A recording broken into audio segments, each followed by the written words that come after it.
ప్రవచించినాడు ప్రవక్తలు క్రీస్తు జన్మ శుభవార్తను.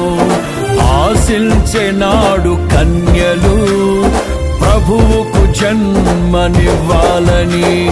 తండ్రి చిత్తమే నెరవేరగా కన్య మరియకే ప్రాప్తించగా జన్మించే యేసు మహారాజుగా కాలము విడిపోయే రెండుగా. జన్మించే యేసు మహారాజుగా కాలము విడిపోయే రెండుగా. స్తుతియు మహిమ ప్రభావము ఎల్లవేళల ప్రభుకే చెందును. స్తుతియు మహిమ ప్రభావము ఎల్లవేళల ప్రభుకే చెందును.